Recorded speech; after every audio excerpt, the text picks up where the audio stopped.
Hello അസ്സലാമലൈക്കും welcome back. അപ്പോൾ ഇന്നത്തേതൊരു ഇഫ്താർ snack ആയിട്ടാണ്. രണ്ട് മോഡൽ ഇഫ്താർ സ്നാക്ക് നമുക്ക് ഈ പുഴുങ്ങിയ മുട്ട വെച്ചിട്ട് തന്നെ ഉണ്ടാക്കാം. അപ്പോൾ അതിന് വേണ്ടിയിട്ട് ഞാൻ 3 പുഴുങ്ങിയ മുട്ട എടുത്തിട്ട് ഇതേപോലെ നടുക്കുന്ന ചെറുതായി കീറിട്ട് കൊടുത്തിട്ട് ചെറിയ ചെറിയ പീസാക്കിയിട്ട് അരിഞ്ഞിട്ട് കൊടുക്കുക. അപ്പോൾ 3 മുട്ട ഞാൻ അങ്ങനെ അരിഞ്ഞിട്ട് കൊടുത്തിട്ടുണ്ട്. എന്നിട്ട് അതിലേക്ക് ഒരു ഉള്ളിൻ്റെ പകുതി എടുത്തിട്ട് ചെറുതായിട്ട് മുറിച്ചിട്ട് കൊടുക്കുക. അതിലൊരു 2 പച്ചമുളക് മുറിച്ചിട്ട് കൊടുക്കുക. 1/2 ടീസ്പൂൺ വെളുത്തുള്ളി പേസ്റ്റും 1/4 ടീസ്പൂൺ ഇഞ്ചി പേസ്റ്റും ആവശ്യത്തിനുള്ള ഉപ്പും കുറച്ച് കറിവേപ്പിലയും കൂടെ ഇട്ട് കൊടുക്കുക. അത് മല്ലിയില ഉണ്ടെങ്കിൽ മല്ലിയിലയും കൂടെ ഇട്ട് കൊടുക്കുക. എന്നിട്ടൊരു സ്പൂൺ വെച്ച് ഇളക്കി മസാല റെഡിയാക്കുക. എന്നിട്ട് ഈ സമൂസേൻ്റെ ഈ ഷീറ്റ് എടുത്തിട്ട് സമൂസ ഇതേപോലെ കോട്ടിയിട്ട്, സമൂസ കോട്ടാനല്ലോ ഏകദേശം എല്ലാവർക്കും അറിയായിരിക്കുമല്ലോ, അങ്ങനെ കോട്ടിയിട്ട് ഇതിനൊരു 2 ടേബിൾ സ്പൂണോളം ഫില്ലിങ് അതിൻ്റെ ഉള്ളിലേക്ക് വെച്ച് കൊടുത്ത്, ഞാൻ ഇപ്പോൾ മൈദ കലക്കിയിട്ടൊന്നുമല്ല സൈഡിൽ ഒട്ടിക്കുന്നു, പിന്നെ വെറും പച്ചവെള്ളം കൊണ്ടൊന്ന് ഒട്ടിക്കുന്നു. മൈദനേക്കാളും നല്ല അടിപൊളിയായിട്ട് ഒട്ടുകയും ചെയ്യും ഇത്. അങ്ങനെ വെള്ളം വെച്ച് ഒട്ടിച്ചിട്ട് സമൂസ റെഡിയാക്കുന്നുണ്ട്. ഇതേപോലെ ഞാൻ ഇപ്പോൾ 2 എണ്ണം ഉണ്ടാക്കി കാണിക്കുന്നുണ്ട്.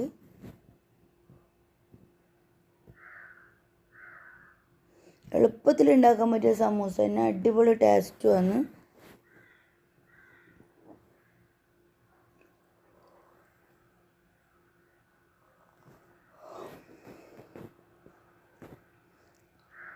അപ്പോൾ ഇത് ഞാനിവിടെ സമൂസ എല്ലാം കൂടി ഇങ്ങനെ ആക്കി എടുത്തിട്ടുണ്ട്. എന്നിട്ട് ബാക്കി വേറെ 2 മുട്ട പുഴുങ്ങിയതെടുത്തിട്ട് ഇതേപോലെ ഗ്രേറ്ററിൽ വെച്ചിട്ട് ചെറുതായിട്ടൊന്ന് ഗ്രേറ്റ് ചെയ്തിട്ട് കൊടുക്കുക.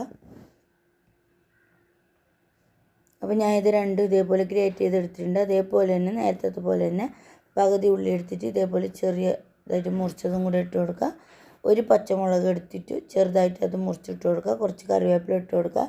1/2 ടീസ്പൂണോളം വെളുത്തുള്ളി പേസ്റ്റ്, 1/4 ടീസ്പൂണോളം ഇഞ്ചി പേസ്റ്റ്, 1 ടീസ്പൂണോളം ചില്ലി ഫ്ലേക്സ്, ഒരു വലിയൊരു ടേബിൾ സ്പൂണ് കോൺഫ്ലവർ പൊടിയും ആവശ്യത്തിനുള്ള ഉപ്പും കൂടെ ചേർത്തിട്ട് ഇതിനെ നമുക്കൊന്ന് ബോളാക്കിയിട്ടെടുക്കാം. ഇതപ്പം ഞാൻ ഇവിടെ ബോളാക്കി എടുത്തിട്ടുണ്ട്. ഞാൻ എല്ലാം ബോളാക്കി എടുത്തിട്ടുണ്ട്. അപ്പം ഞാൻ ഈ ബ്രെഡ് പൊടിയിൽ മുമ്പേ ഉണ്ടാക്കി ഫ്രിഡ്ജിൽ വെച്ചതാണ്. അപ്പോൾ ഒരു 2 ടേബിൾ സ്പൂൺ മൈദപ്പൊടി എടുത്തിട്ട് അതിൽ കുറച്ചൊരു നുള്ളു മഞ്ഞൾപ്പൊടിയും കൂടെ എടുത്തിട്ട് ഒരു നുള്ളു ഉപ്പും കൂടെ എടുത്തിട്ട് കലക്കി വെച്ചിട്ടുണ്ടായിരുന്നു. എന്നിട്ട് ആ കലക്കിയ മൈദ മിക്സിയിലേക്ക് ഈ ബോൾ ഓരോന്നായിട്ട് ഇട്ട് കൊടുക്കുക. ബ്രെഡ് ക്രംസിലേക്ക് മുക്കിയെടുക്കുക. ഇതേപോലെ ആക്കി എടുക്കുക. അപ്പോൾ ഞാൻ ഇത് ഇതേപോലെ ആക്കി എടുത്തിട്ടുണ്ട്.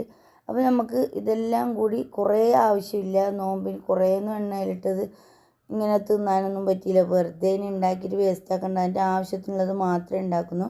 ഞാൻ ആദ്യം തന്നെ കുറച്ച് ഓയിൽ വെച്ച് ചൂടാക്കിയതിന് ശേഷം ഈ സമൂസ ആദ്യം പൊരിച്ചെടുക്കുന്നുണ്ട്. എന്നിട്ട് അതിൽ തന്നെ ഈ എഗ് ബോളും കൂടെ ഇട്ട് കൊടുത്തിട്ട് അതിനെയും കൂടെ ഇതെല്ലാം ഉണ്ടാക്കുമ്പോൾ എണ്ണ ചൂടായതിനു ശേഷം തീ നല്ല സ്ലിമ്മിന് ഇട്ട് കൊടുക്കണം. എന്നിട്ട് ഇതാ ഞാൻ ഈ ബോളും കൂടെ അങ്ങോട്ടും ഇങ്ങോട്ടും തിരിച്ച് മറിച്ചിട്ടിട്ട് അതും കൂടെ ഒന്ന് പൊരിച്ചെടുക്കുന്നുണ്ട്. അപ്പോൾ എളുപ്പത്തിൽ ഉണ്ടാക്കാൻ പറ്റിയ സാധനങ്ങളാണ്. എന്തായാലും നിങ്ങൾ വീഡിയോ ഇഷ്ടമെങ്കിലും ഒന്ന് ഉണ്ടാക്കി നോക്കി. ഞാൻ ഇപ്പോൾ സമൂസേൻ്റെ ഉള്ളും കൂടെ മുറിച്ച് കാണിച്ചു തരാം. അതേപോലെ തന്നെ ടേസ്റ്റ് വന്നു ഈ ബോൾ ഉണ്ടാക്കും കൂടെ കാണിച്ചു തരാം. അപ്പോൾ അടിപൊളി എളുപ്പ വീഡിയോ ആണ്. അപ്പോൾ വീഡിയോ എന്തായാലും നോമ്പല്ലോ, ഇഷ്ടമെങ്കിൽ ലൈക്ക് ചെയ്യുക, ഷെയർ ചെയ്യുക, സപ്പോർട്ട് ചെയ്യുക, സബ്സ്ക്രൈബ് ചെയ്യുക. അസ്സലാമു അലൈക്കും.